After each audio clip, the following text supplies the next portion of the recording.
बिहार अब तो झारखंड हो गया है। हजारीबाग जिले की घटना है। वहां ईश्वरी नाम का एक गांव, उस गांव में एक बालक का जन्म हुआ। परिवार वाले श्रद्धालु भक्त, परिवार वालों ने बालक का नाम रखा राम टहल पांडे, श्री राम टहल पांडे। जन्मोत्सव मनाया गया, लेकिन काल की गति समझ में नहीं आती। बालक बड़ा हुआ, पर कुछ ही दिन बाद उसके माता पिता का देहांत हो गया। नन्हे से बालक का पालन पोषण इनके बड़े भाई और भाभी ने किया।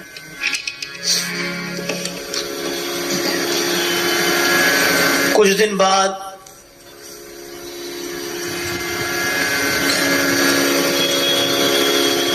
इनके बड़े भाई का भी किसी कारण अचानक देहांत हो गया। तो भी विपत्ति ने पीछा नहीं छोड़ा।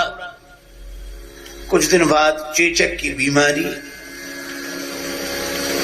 उस बीमारी में इनके दोनों नेत्र चले गए, अंधे हो गए। परिवार में गरीबी आ गई।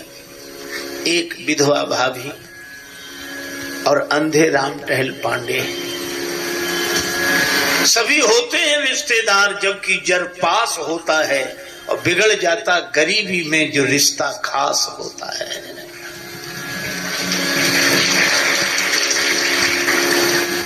कोई नहीं, लेकिन कोई बात नहीं। राम टहल पांडे भगवान के भरोसे आनंद में रहते। विधवा भाभी भिक्षा कर लेती। किसी तरह राम टहल पांडे का और भाभी का पेट भरता। फटे पुराने कपड़ों में गुजर करते।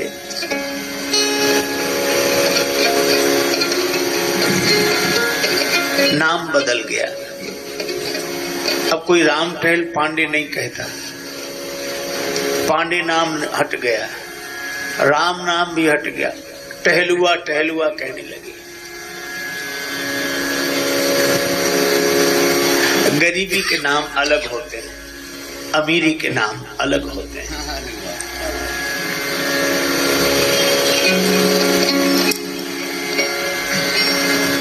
लेकिन इस बालक की एक विचित्र बात, इसको भगवत कथा सुनने की लगन लगी। दिखाई तो नहीं देता था, लेकिन एक ही व्यसन। राम जी की कथा जहां होती जरूर जाते सुनने। श्रीमद् भागवत की कथा होती सुनने जाते। एक बार इनके गांव में ही भागवत कथा हुई। पुलकित होते रहते,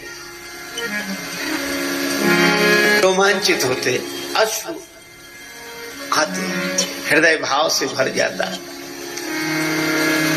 7वें दिन भागवत कथा कहकर व्यास जी विदा होने लगे। राम टहल पांडे किसी से पता पूछकर दीवाल पकड़कर सहारा लेते हुए व्यास जी के पास पहुंच गए और व्यास जी के चरणों में सिर रखकर बोले, बाबा मुझे दिखाई नहीं देता, लेकिन आप हाथ पकड़ा दिया कर, मैं सेवा कर दिया करूंगा। आपके शरीर में तेल लगा दिया करूंगा, आप दे दिया करो, कपड़े धो दिया करें। पर मेरी एक ही लालसा है कि आपके मुख से होने वाली कथा सुनता रहूं, भगवान की कथा सुनता रहूं। व्यास जी भी भाव से भर गए, आंसू भर आए। उन्होंने कहा कि नहीं नहीं राम टहल जी, आपको सेवा करने की आवश्यकता नहीं है। सेवा करने वाले और लोग हैं, आप तो कथा सुना करो, प्रसाद पाया करो, हमारे पास ही रहो। बड़े आनंद से कथा सुनी। व्यास जी दूसरे गांव में जाने लगे। 2 मील दूर गांव था। राम टहल पांडे बोले मैं वहां भी, हाँ जाते, कथा सुनकर लौटे, बड़े आनंद से भरे, भगवान के भाव से भरे। और मैं आपको एक बात बता दूं, जो भाव से भरा होता है उसके जीवन में अभाव नहीं होता।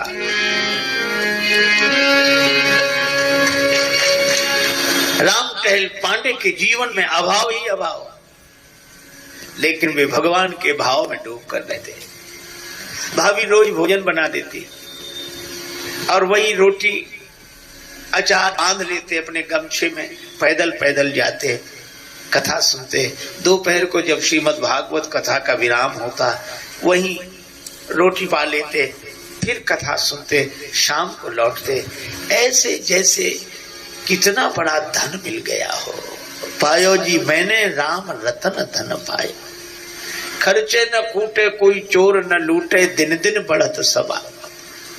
बड़े आनंद में एक दिन बरसात होने लगी, बादल गरजने लगे, बरसात होने लगी, बिजली चमके। भाभी ने सोचा आज देवर कथा में नहीं जाएंगे। देवर स्नान करने गए थे, लौटे, भाभी ला मेरा भोजन दे दे, मैं भागवत कथा सुनने जाऊंगा। भाभी ने कहा कि आज मैंने भोजन वहां जाने के लिए नहीं बनाया, ऐसे में मैं तुम्हें नहीं जाने दूंगी, ये बुरा दिन है, भयंकर बरसात हो रही है, बिजली चमक रही है और तुम्हें दिखाई नहीं देता, कहीं फिसल जाओगे, गिर जाओगे, नहीं जाओ। राम टहल पांडे दुखी हो गए और उन्होंने कहा कि भाभी माता क्या बात कर रही हो, सो दिन दुर्दिन नहीं मेघ नभ में गहरावे, सो दिन दुर्दिन नहीं मेघ नभ में गहरावे, और अदिन न इंद्र उपल बरसा कर वज्र गिरावे। वो भी बुरा दिन नहीं है कि इंद्र बरसात का वज्रापात कर दे। सो दिन दुर्दिन नहीं मेघ नभ में गहरावे, अदिन न इंद्र उपल बरसा कर वज्र गिरावे, और सो दिन दुर्दिन नहीं उदर को अन्न न पावे, और प्रेमी संबंधी जीवन में व्युरत जावे, और दुर्दिन नहीं विनीत कोई जेती विपति बखानिए, पर श्रवणन परे न हरि कथा सो दिन दुर्दिन जानिए। बस राम टहल पांडे ने लकड़ी उठाई, बिना भोजन के ही उसी आवेश में चल दिए। ऊपर से बादल तर तर तर तर तर, बरसात हो रही है, बिजली चमक रही है, लेकिन बिना किसी की परवाह किए सीताराम राधे श्याम कहते बढ़ जा रहे।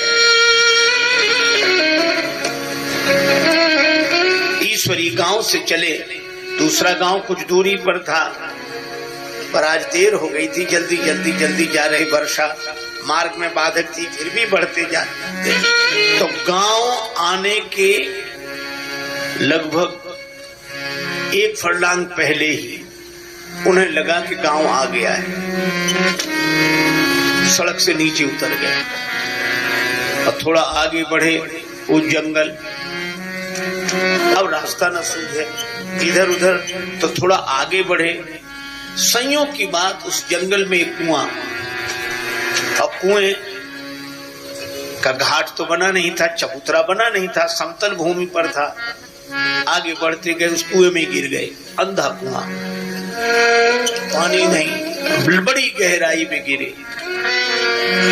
अब क्या करें, ऊपर से बिजली चमक रही, बादल गरज रहे, वर्षा हो रही, और ये इस कुएं में गिर गए। यहाँ कौन सुनेगा, जंगल में हैं हम। पहली बार राम टहल पांडे ने भगवान से प्रार्थना की कि प्रभु मैंने आज तक आपसे कोई शिकायत नहीं की, मातु पिता बर बंधु लियो, मातु पिता बर बंधु लियो, दुख घोर दियो सब ही सुख छीनो। मेरे माता पिता बिछुड़ गए, मैंने शिकायत नहीं की, मेरा बड़ा भाई बिछुड़ गया, मैंने शिकायत नहीं की, इतने दुख मिले, मैंने शिकायत नहीं की। और ताऊ पे तोष न देव तुम्हें, जग में अंधरो अखियां न शौकीन हो, मुझे अंधा बना दिया तो भी मैंने शिकायत नहीं की। और आज भी शिकायत नहीं करूंगा। जावे चले सुख भोग सवे बर कूप में डार, भले ही मोहि दीनो, सारे सुख भोग चले जाएं, भले ही आपने कुएं में गिरा दिया हो, पर दुख विनीत यही दृढ़हीन सो। दुख विनीत यही दृढ़हीन सो, छीन कथा को प्रथा दिन लीन हो। कथा का दिन भी छुड़ा लिया। मैं आपके गुण सुनना चाहता हूँ कथा से। खुदा मंजूर करता है सदा जब दिल से होती है। खुदा मंजूर करता है सदा जब दिल से होती है, मगर मुश्किल तो यह है, बात ये मुश्किल से होती है। पुकारा भगवान को, भगवान प्रकट हो गए और कुएं के ऊपर खड़े। अरे रामटहल पांडे जी यहाँ कैसे गिर गए? वहां कथा शुरू नहीं हुई। भैया कथा तो शुरू हो गई हुई, समय बहुत हो गया, अब मैं ही लेट हो गया। नहीं नहीं नहीं, अभी कथा शुरू नहीं हुई। व्यास जी का स्वास्थ्य खराब है, थोड़ी देर में ही होगी कथा शुरू। अरे भैया तो हमें लगता है कि हमारे लिए कथा रुक गई। एक काम करो, हमें निकाल दो, गांव वालों को बुलाओ, रस्सी ले आओ, मैं तो कुएं में पड़ा हूं।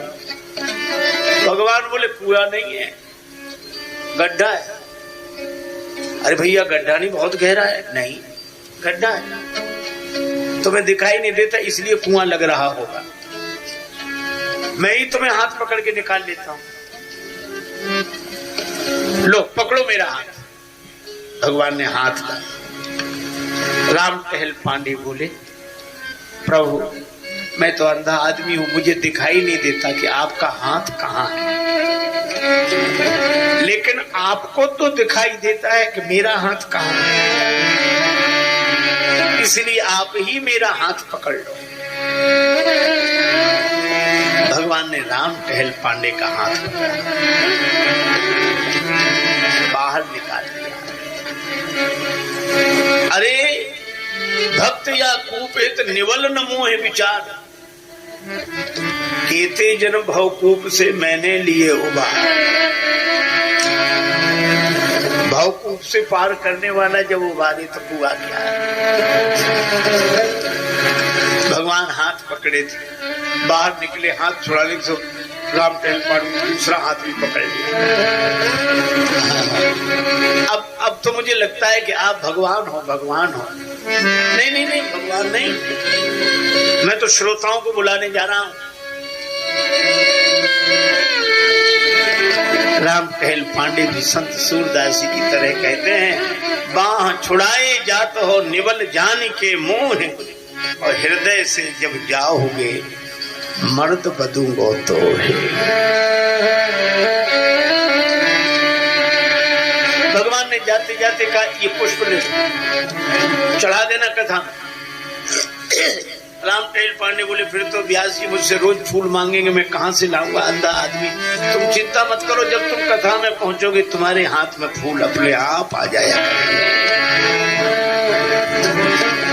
रामटहल पांडे ने बातों पे गौर ही नहीं दिया, उनको लगा कि कोई भला आदमी हमें निकाल दिया, रास्ते से लगा दिया, चलो चलो मैं चलता हूँ। वे कथा की ओर बढ़ गए और भगवान ही मानो सबको बुलाने जाते हैं।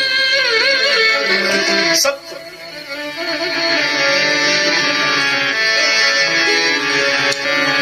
भगवान सबको बुलाने चले गए। श्रोता आने लगे। रामटहल पांडे धीरे धीरे जा रहे थे, तब तक क्या हुआ, व्यास जी अस्वस्थ धीरे धीरे उठे, मंच पर आकर बैठे। तब तक देखा रामटहल पांडे की भाभी आ गई, भोजन लेकर आई थी। कहा कि आज देवर बिना भोजन किए लिए आ गए, तो मैं भोजन लेकर आई हूं। आए नहीं, अभी आते ही होंगे, रख दो भोजन। भोजन रख दिया। भाभी ने व्यासपीठ को प्रणाम किया। व्यास जी आकर बैठे थे, अस्वस्थ थे। भाभी ने एक पान चढ़ा दिया, प्रणाम कर लिया, चली गई।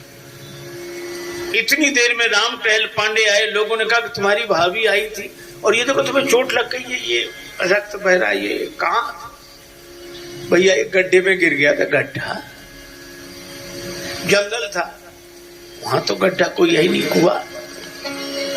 कोई आया था, उसने कहा कि हम हाथ पकड़ के निकाल लेंगे। हाथ पकड़ के निकाल लिया उसने। अच्छा चलो भोजन करो। भोजन किया, ऐसा स्वाद, घाव ठीक होने लगे। और वो पान व्यास जी ने पाया तो इतनी सुंदर कथा हुई, सभी लोग आनंदित। ऐसे ऐसे प्रसंग व्यास जी ने सुनाए। राम टहल पांडे शाम को थाली लोटा लेकर आए। भाभी मुझे क्षमा करो, मैं नाराज होकर चला गया, अगर आप न जाती तो मैं भूखा ही रह जाता, पर बड़ी कृपा आपकी। भाभी बोली मैं कहीं नहीं गई, मैं तो घर में ही हूं, गई ही नहीं। अब राम टहल पांडे को आश्चर्य हुआ, ये थाली लोटा मैं नहीं जानती कौन ले गया। दूसरे दिन राम टहल पांडे गए, व्यास जी बैठे थे। जब पूरा प्रसंग सुनाया, व्यास जी ने भगवान को हाथ जोड़कर कहा कि धन्य हैं आप, आरत की आरती निवार वे को नाथ आप, विपत विदार वे को बाह बढ़ावत हो।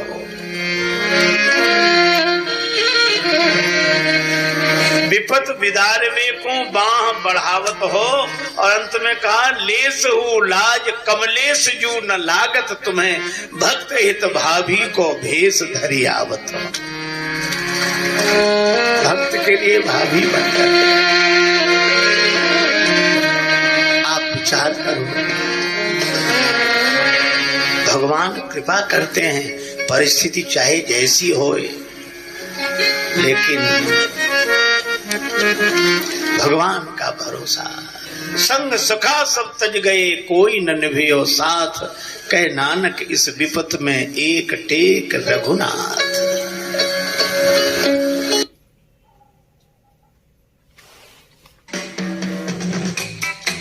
रात में मीठे के बाद